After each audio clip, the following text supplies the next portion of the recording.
In our previous class, we looked at the laws as concerns environmental management system. We looked at environmental management system completely, but we just want to round up on some areas that are also very important to note. All right, and that's talking about pests in the environment, as well as some other areas we'll be touching in the course of today's class.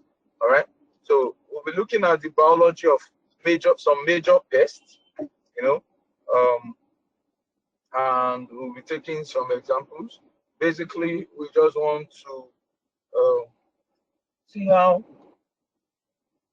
a healthy and a sustainable living environment can be created by emphasizing on the interconnectedness of environments and human beings. So, first on the list that we'll be looking at is the mosquitoes.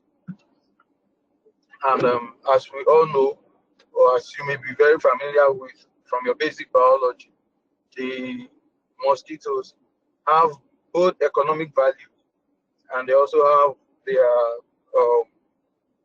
the things they cause. You understand? And when we're talking about the mosquitoes, we'll be looking at the major one of concern among it is the Anopheles mosquito, which is the female Anopheles mosquito because of the plasmodium that it carries, and it's because it's a causative agent for some ailments, and then we have treatments too. All right, so they basically transmit diseases like what now? The malaria, dengue, and the Zika. Within Nigeria, you might not be too familiar with the dengue and Zika, but we are quite familiar with malaria, and this disease or ailment has really eaten deep into a major region within a country like Nigeria and some African countries, right? Then we have the treatments also, which are also cost intensive, all right? Now, for the mosquitoes, we look at the breeding sites also. Breeding sites for mosquitoes can be stagnant waters, your gutters, your pools, your ponds that are stagnant. Wherever you have stagnant water over a time, you see that they begin to breed there. Okay, and it helps their larva to develop, and in such areas, so they breed on stagnant water.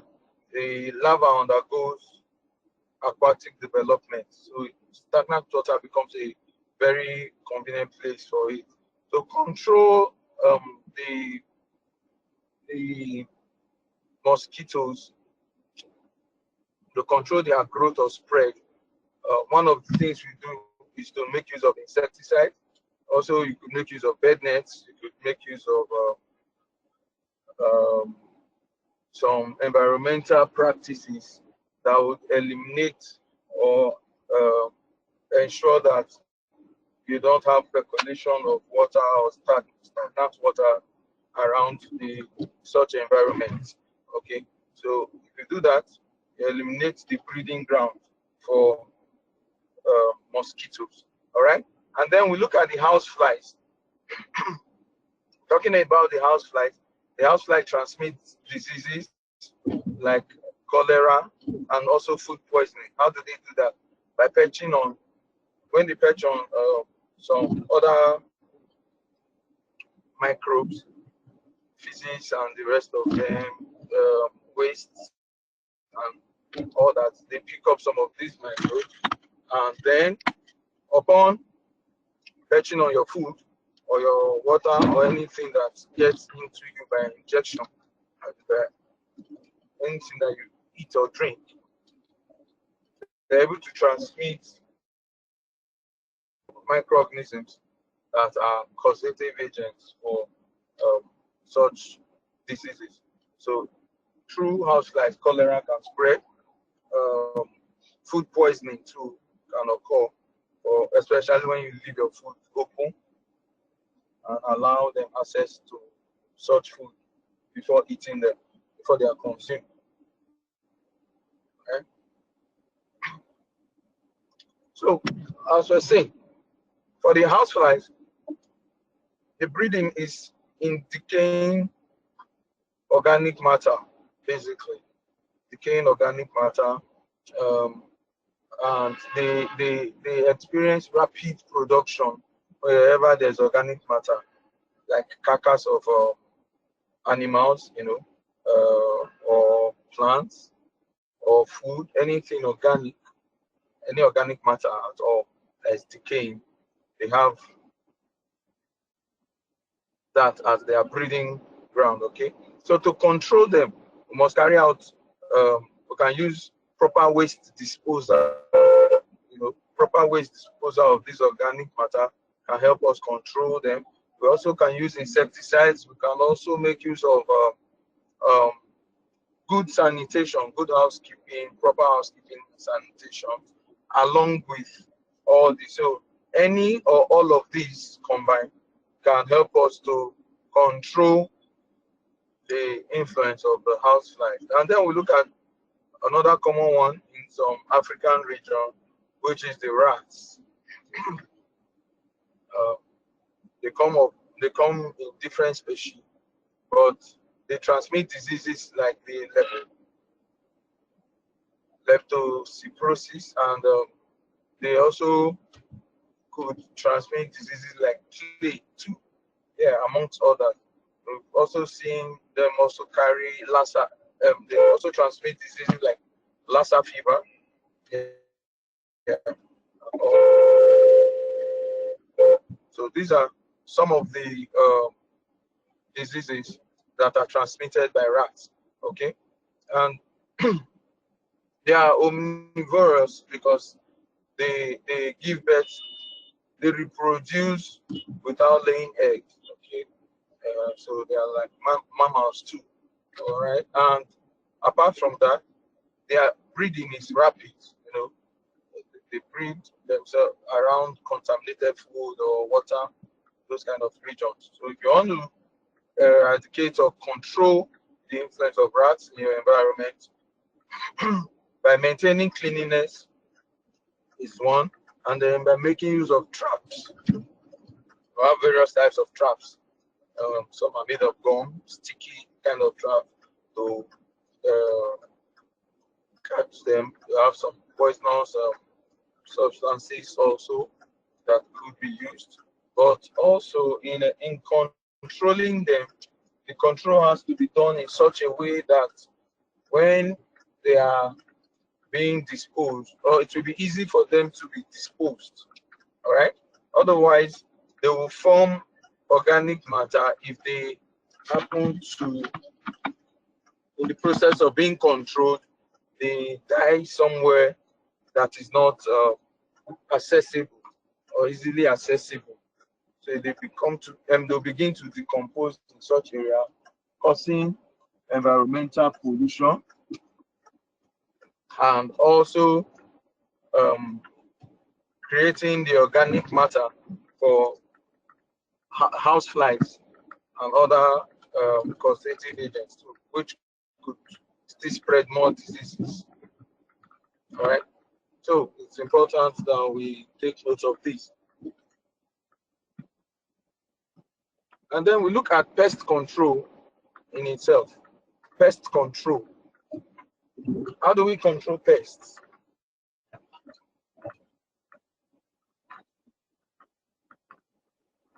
How do we control pests? We have various methods for controlling pests. We'll look at two of the major methods, which is the chemical control, and then we have the integrated pest management, that's the IPM. All right. So I won't talk about chemical control first before I spend some time on integrated pest management, that's the IPM. All right. So for the chemical control, we make use of pesticides, All right, we make use of pesticides. There are several forms of pesticide for targeted pest elimination. All right, so depending on the kind of pests that you are trying to control, there are different types of pesticides that are designed or prepared for such.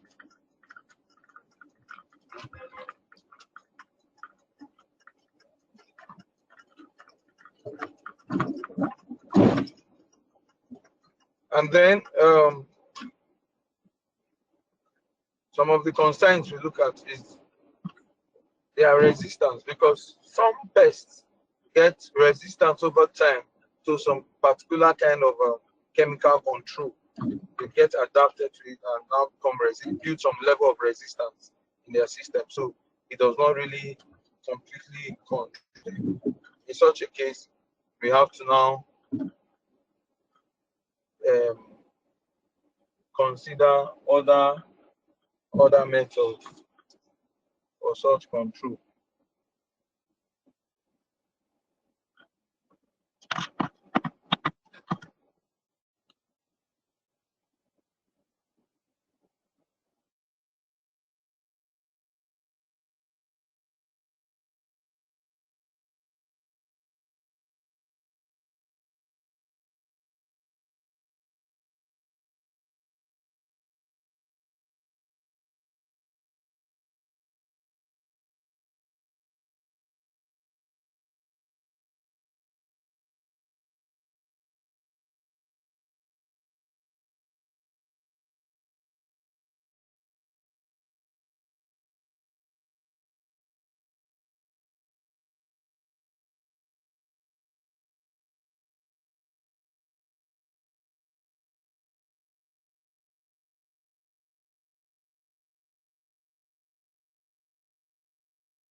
So, we'll look at um, the integrated pest management kind of system under pest control.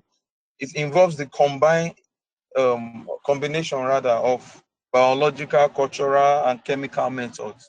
All right, so that's why we call it an integrated system, because we have the biological method, we have cultural methods that can also be used apart from the chemical control process. Okay, so an integrated form is what we call the IPM, which combines the biological methods, um, which could be the use of other, sometimes the use of even some animals and all that, some cultural methods too are are there depending on the kind of culture, and then we have the chemical method. But when you have to combine that, it becomes an integrated system. Uh, so when we do that, the advantage of the IPM is that it minimizes the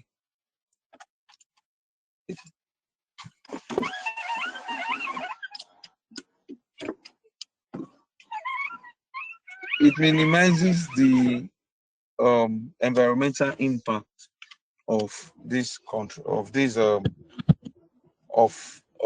the pest control, or whatever methods you're trying to use for the pest control.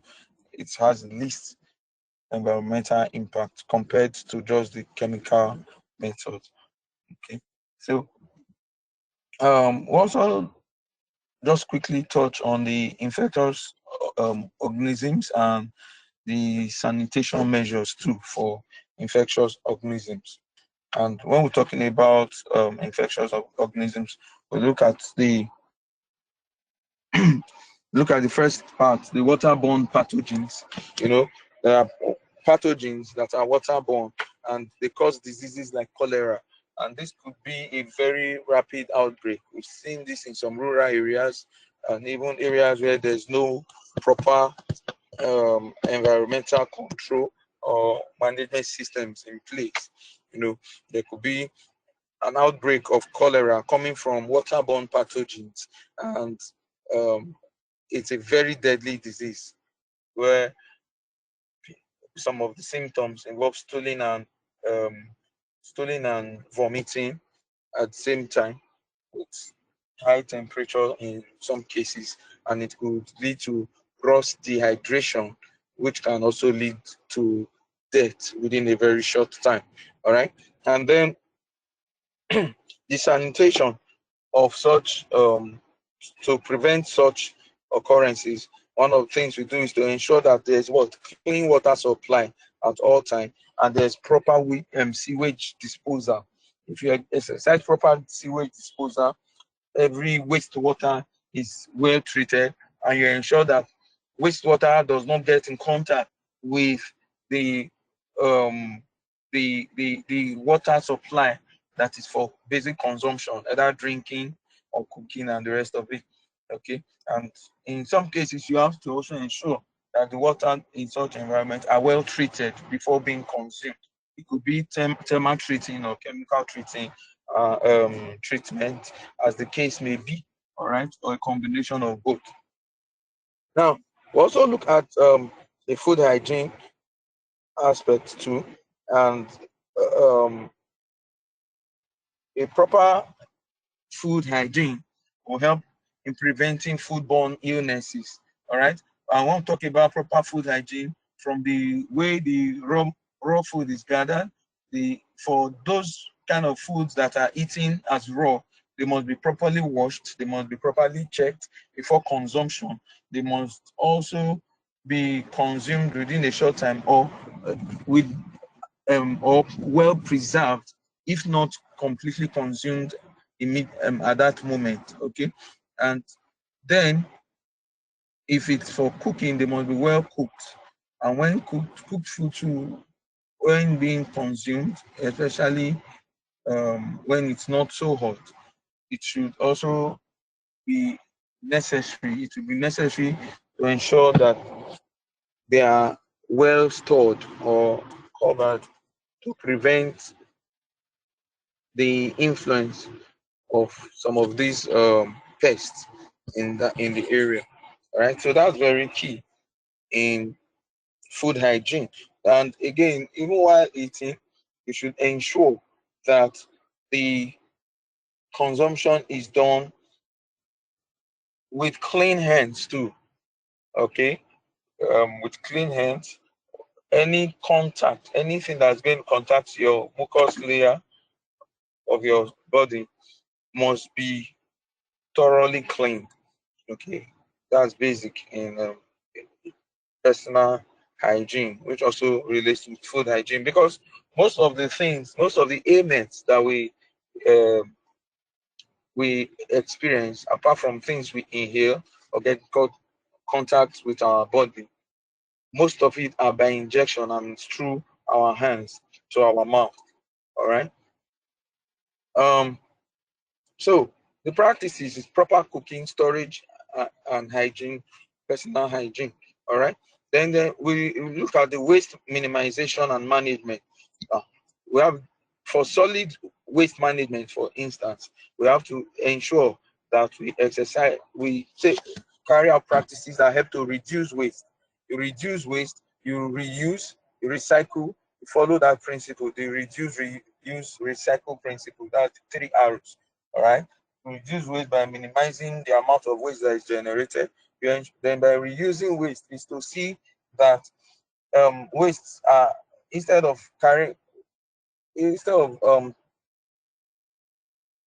classifying it as a waste, we try to put it in a condition that can make it reusable. Sometimes some re-engineering work may need to be done on such material or items to make them reusable. Then recycling is a process where you make use of, you put those items back into the process by into the system by making them go through a process of conversion to raw materials again.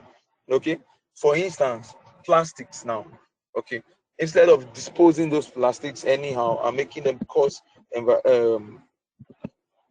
serious or drastic environmental issues, they can be segregated and then taken back into the factory where they are reprocessed, crushed and reprocessed to now become raw materials for production of more plastics.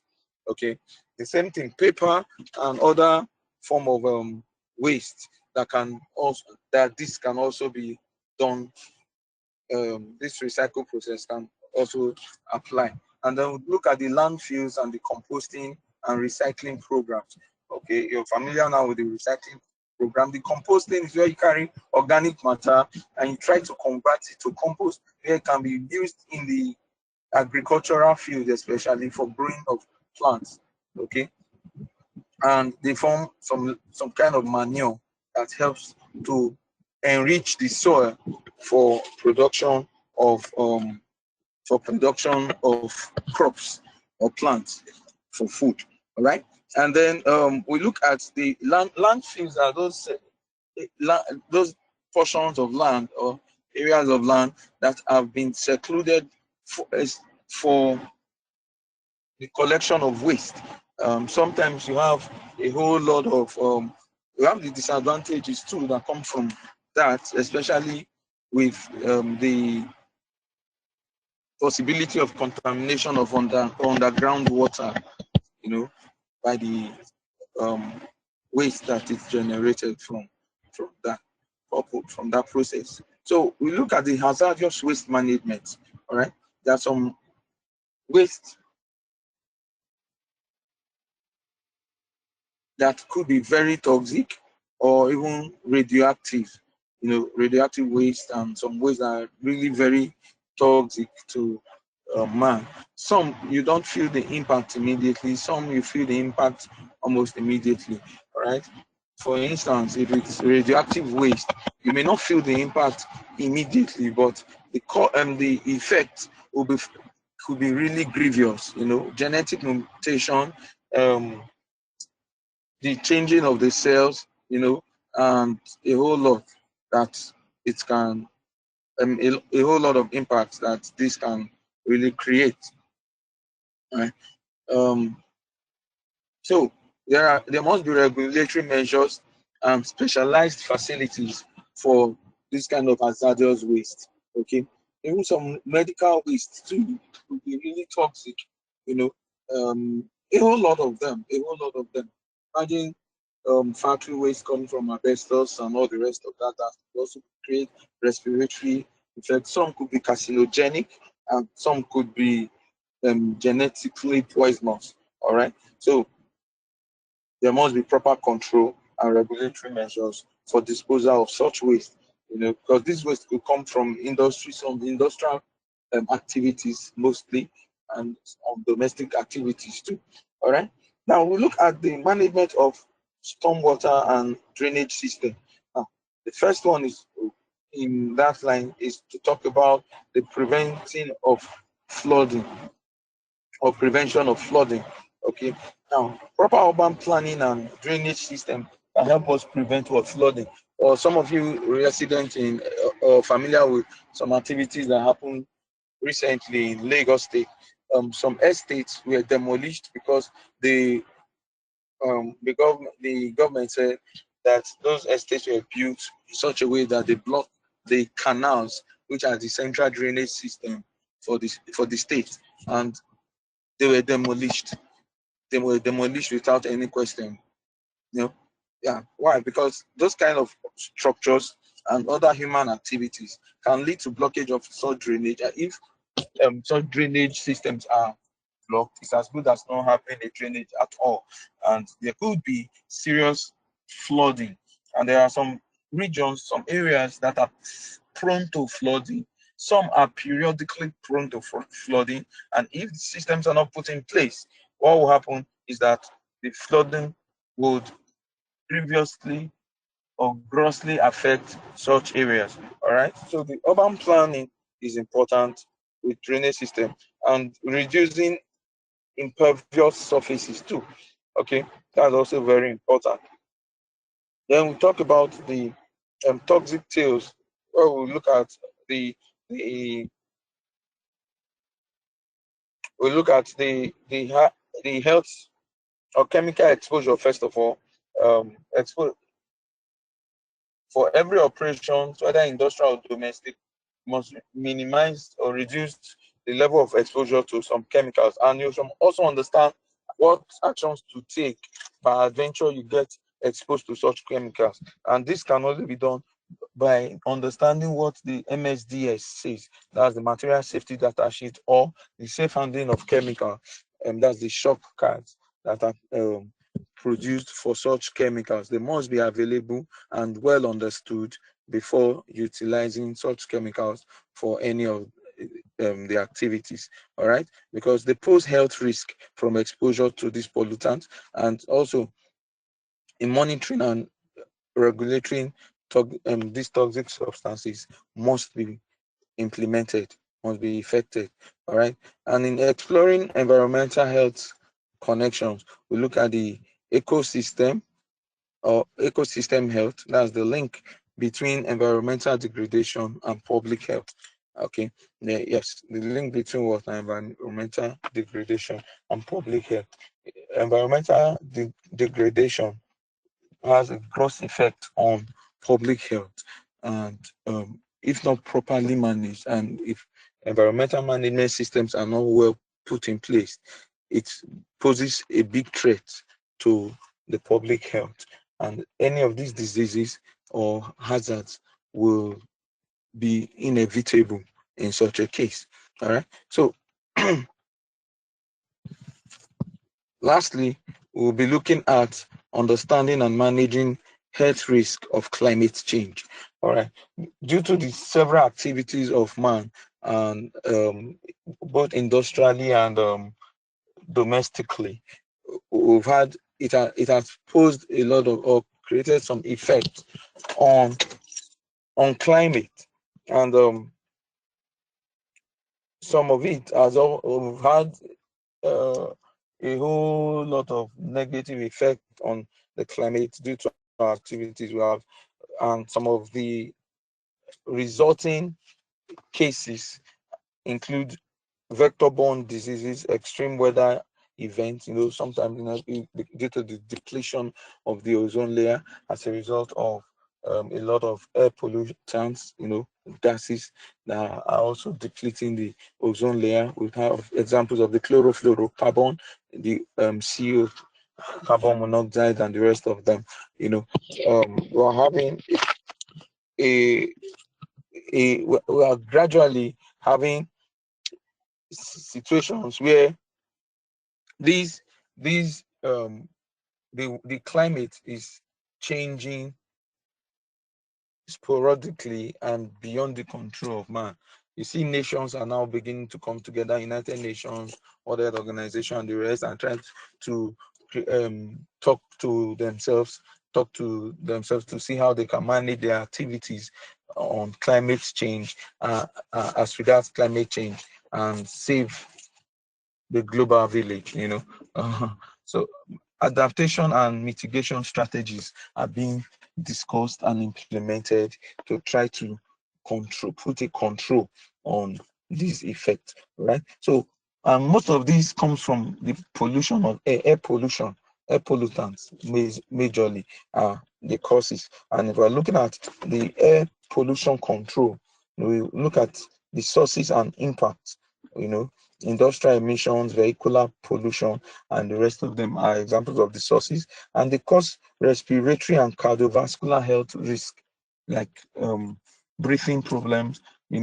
heart problems, and some cases even have the interference with the blood, that could be very, very hazardous, toxic to life. All right. And then we look at the mitigating measures that are put in place. There must be regulations on emission promoting clean energy. That regulation will help prevent or reduce industrial activities, with especially when there are policies that are passed into law to form regulations and guidelines for violation of any of these practices, safety practices. Okay, and then um, in doing this, we also cannot overemphasize the need for public awareness and advocacy in um, environmental management system. Right. So hold it here, and I believe we've been able to learn quite a lot from this course, and it's not just in the learning, but also in understanding it, and also in being able to implement it in our various cycle. All right. Remember, environmental management system starts with you. I'll hold it here until when next we ever get to meet. From me, it's goodbye and God bless you.